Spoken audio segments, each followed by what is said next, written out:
अगर आप भी देखना चाहते हैं रोज़ नई नई कहानियाँ तो हमारे चैनल को जल्दी से जाकर सब्सक्राइब कर लें और बेल आइकन को दबाना बिल्कुल भी ना भूलें ताकि हमारे आने वाली हर वीडियो की नोटिफिकेशन आपको सबसे पहले मिल सके। एक गांव में एक परिवार रहता था। उस परिवार में रहती थी एक माँ, एक बाप और एक बेटा। बेटे का नाम सुरेश था, बाप का नाम कल्वेश और माँ का नाम ललिता। सुरेश एक सेठ के घर में नौकरी का काम करता था।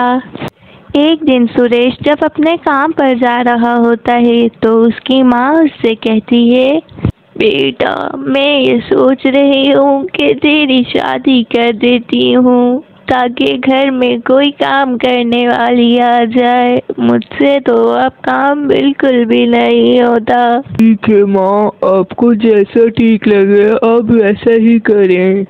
ठीक है बेटा, फिर मैं आज से ही तेरे लिए लड़कियां ढूंढना शुरू कर दूंगी। फिर ललिता अपनी पड़ोसन शकुंतला के घर आती है और कहती है, अरे बहन शकुंतला, जरा मेरे बेटे के लिए कोई अच्छी और सुशील लड़की तो ढूंढो। अरे हाँ बहन, मैं तुम्हारे बेटे के लिए बहुत अच्छी लड़की ढूंढूंगी। तुम्हारा बेटा मेरा बेटा है। जैसे ही कोई अच्छी लड़की का रिश्ता आएगा मैं तुम्हें जरूर बताऊंगी।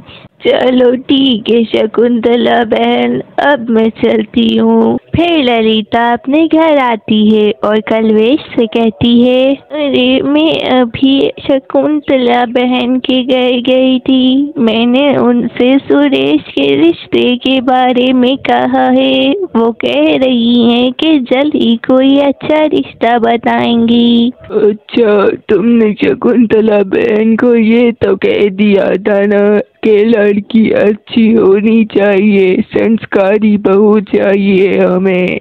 हाँ, मैंने उनसे कह दिया है। चले अब मैं आपके लिए चाय बना कर ला देती हूँ। देखते ही देखते शाम हो जाती है और सुरेश घर आ जाता है। वो अपनी माँ से कहता है, माँ बहुत तेज भूख लगी है, जल्दी से खाना लगा लो। बेटा तू जल्दी से मुँह हाथ धो ले, मैं खाना लगा देती हूँ।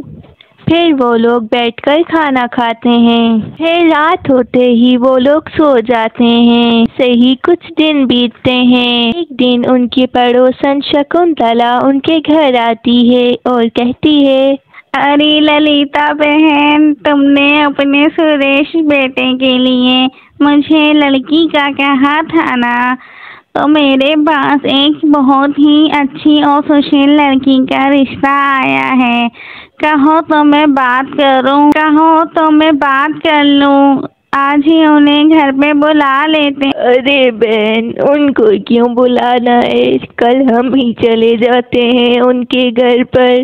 चलो बहन, मैं उन्हें बता देती हूँ, तुम खुद ही कल उनके घर चली जाना। फिर जब शाम को सुरेश घर आता है तो उसकी माँ उससे कहती है, बेटा मैंने तुझे कहा था ना कि मैं तेरे लिए लड़की ढूंढ रही हूँ और शकुंतला बहन ने तेरे लिए बहुत अच्छा रिश्ता बताया है। कल हम वहाँ जाने वाले हैं। अगर हमें लड़की अच्छी लगी तो हम वहाँ रिश्ता पक्का कर देंगे।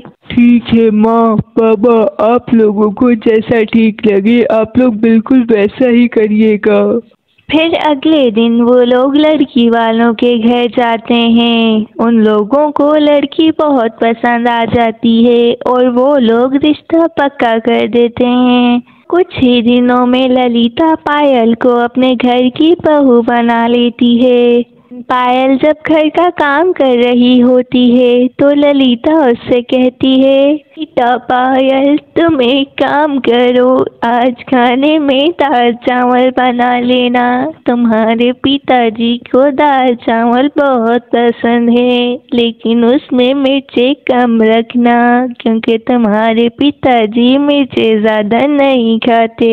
ठीक है माँ जी, मैं आज दाल चावल ही बना लूंगी। फिर पायल खाना बनाने लगती है। फिर पायल ललिता और कलरेश को खाना देती है। जब कलरेश खाना खाता है तो वह कहता है, खाने में ये इतनी तेज मिर्चें क्यों रखी हैं? तुम्हें पता नहीं है क्या? मुझे तेज मिर्चों का खाना बिल्कुल भी पसंद नहीं है। अगर मैंने तो पायल बेटी को कहा ही था कि मिर्चें हल्की रखे, मगर उसने इतनी तेज मिर्चें क्यों रख दी? अब जाओ जाके हल्की मिर्चों का खाना बनाओ।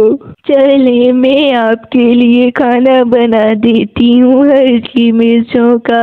फिर जब शाम होती है और सुरेश घर आ जाता है तो उसकी माँ उसको सब कुछ बताती है जो कुछ दोपहर में हुआ होता है।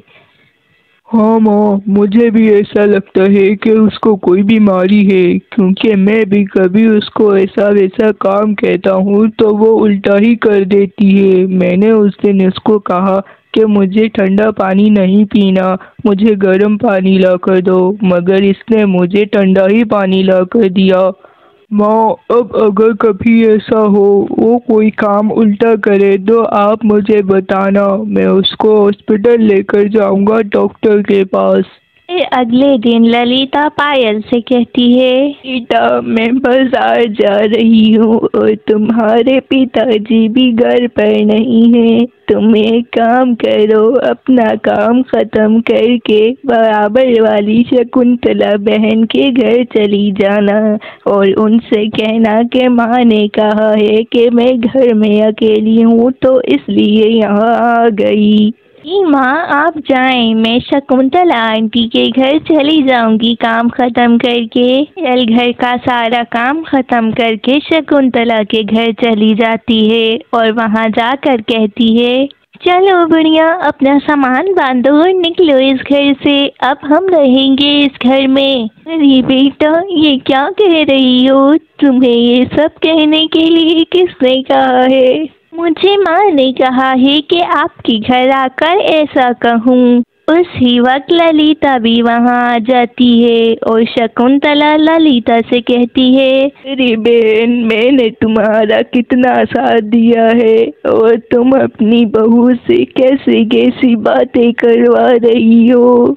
अच्छा, मतलब इसने फिर आकर तुम्हें कुछ उल्टा सीधा कहा है? शकुंतला बहन, बात कुछ और है, मैं तुम्हें बाद में समझाती हूँ। चलो पायल, घर चलते हैं। ललिता और पायल घर आ जाते हैं। ललिता घर आने के बाद सुरेश का इंतजार करने लगती है ताकि वो उसको सब कुछ बता सके। जब सुरेश घर आ जाता है तो ललिता उसको सब कुछ बताती है। सब कुछ सुनने के बाद सुरेश कहता है, बस माँ, अब आप चिंता मत करें, मैं इसको लेकर अच्छे से डॉक्टर को दिखाऊंगा और आप देखिएगा वो बिल्कुल ठीक हो जाएगी। कुछ दिनों तक पायल का इलाज चलता है और वो बिल्कुल ठीक हो जाती है। फिर वो सब मिलकर खुशी खुशी रहने लग जाते हैं। अगर आप भी देखना चाहते हैं रोज नई नई कहानियाँ तो हमारे चैनल को जल्दी से जाकर सब्सक्राइब कर लें और बेल आइकन को दबाना बिल्कुल भी ना भूलें ताकि हमारे आने वाली हर वीडियो की नोटिफिकेशन आपको सबसे पहले मिल सके।